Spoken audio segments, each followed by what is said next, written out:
Hello, everyone, and thank you for being here. Today, we're going to talk about something very important: work-life balance. This talk is about how we can live a better life by giving time to both our work and our personal life. What you're going to hear is a simplified version of a real TED Talk by Nigel Marsh. I'll be taking on the role of the TED speaker, just like I'm standing on the red TED stage, sharing his ideas, stories, and lessons in a way that is easier to understand for people learning English. So now let's begin the talk. I hope it gives you something to think about and maybe helps you look at your own life in a new way. I want to begin with a simple request. I'd like all of you to stop for a moment, you poor tired people, and think about your life. That was the advice that Saint Benedict gave to his surprised followers in the 5th century. It was also the advice that I chose to follow when I turned 40. Before that time, I was a typical business worker. I ate too much, I drank too much, I worked too many hours, and I did not spend enough time with my family. Then I decided to change my life. I wanted to fix the difficult problem of work-life balance. So I left my job for a while and stayed home for 1 year with my wife and our 4 young children. But what I really learned about work-life balance during that year was this: it's very easy to balance work and life when you don't have a job. That's not a very helpful skill, especially when your money starts to run out. So I went back to work. For the last 7 years, I've been trying hard to manage, study, and write about work-life balance. And today, I want to share 4 ideas with you about what I've learned.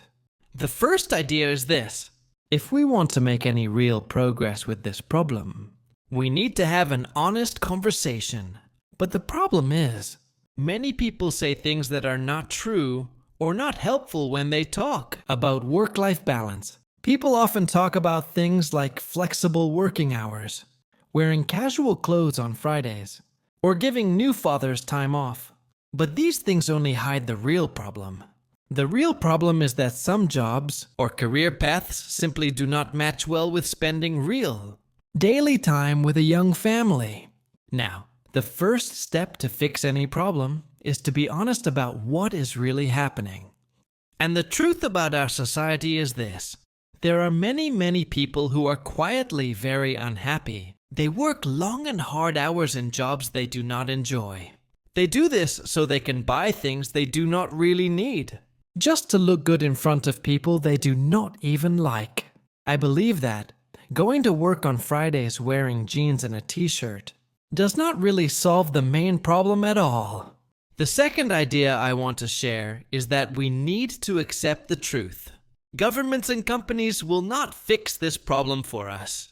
We should stop waiting for help from others. It's up to each of us to take control and choose the kind of life we want to live.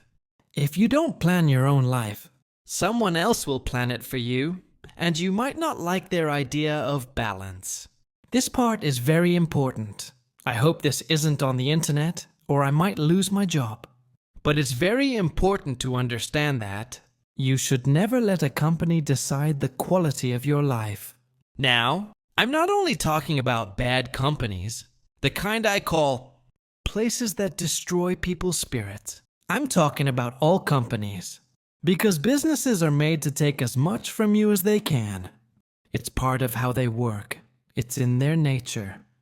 It's how they are built, even the companies that try to be kind. For example, some companies add childcare at the office. That sounds great and helpful, but it can also be bad, because it means you spend even more time at work. We must be the ones to decide the rules and limits we want for our own lives, and we must make sure to follow them. The third idea is this: we need to be careful about the time we choose to judge if our life is balanced or not. Before I went back to work after my year at home, I sat down and wrote a detailed plan of what my perfect balanced day would look like. It went like this: wake up feeling fresh after a good night's sleep, walk the dog, Eat breakfast with my wife and children. Drive the kids to school on the way to work. Work for 3 hours. Play a sport with a friend during lunch. Work for another 3 hours. Meet some friends at the pub for an early evening drink. Drive home to have dinner with my wife and kids.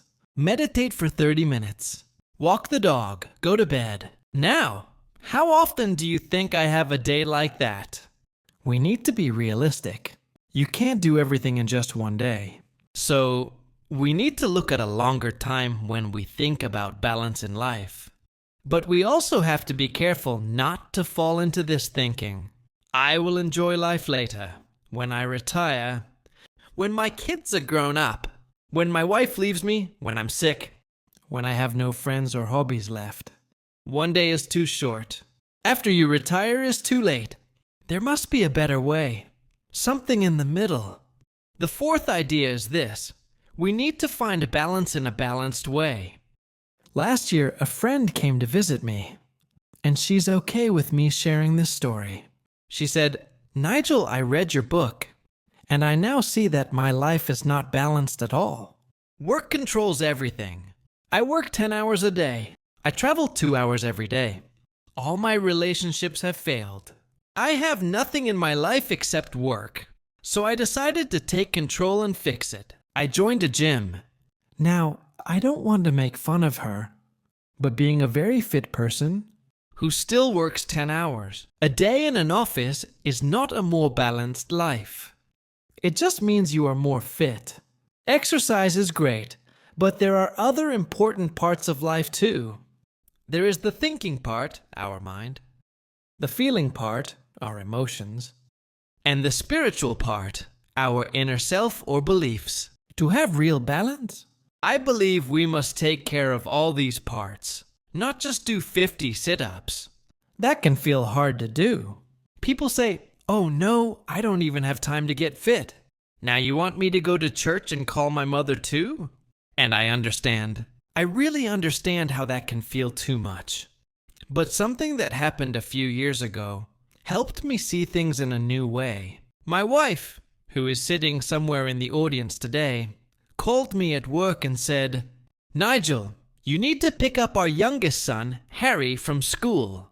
She had to be somewhere else with the other 3 kids that evening. So I left work 1 hour early that afternoon and went to pick Harry up at the school gate. We walked to the park nearby, played on the swings, and did some silly things together.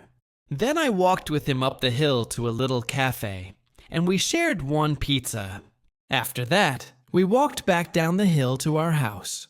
I gave him a bath and helped him put on his Batman pajamas. Then I read him one chapter from Roald Dahl's book, James and the Giant Peach. After that, I put him to bed, tucked him in, kissed his forehead and said, "Good night, mate," and started walking out of the room. As I was leaving his room, he said, "Dad?" I said, "Yes, mate." He said, "Dad, this has been the best day of my life ever." And the truth is, I hadn't done anything special. I didn't take him to Disney World. I didn't buy him a PlayStation. Now my point is this: small things are important. Having better balance in life does not mean you need to make big, crazy changes. With just a little time and effort in the right places, you can greatly improve your relationships and the quality of your life. Also, I believe it can help change society, because if many people start doing this, we can change what society thinks success really means. Right now, many people believe that the person with the most money when they die is the winner. But that idea is silly and too simple. We need a better, wiser idea of what a good life looks like. A life that is full and balanced. And that, I believe, is an idea worth sharing. Thank you for listening. And if you enjoyed this video, don't forget to like and subscribe for more.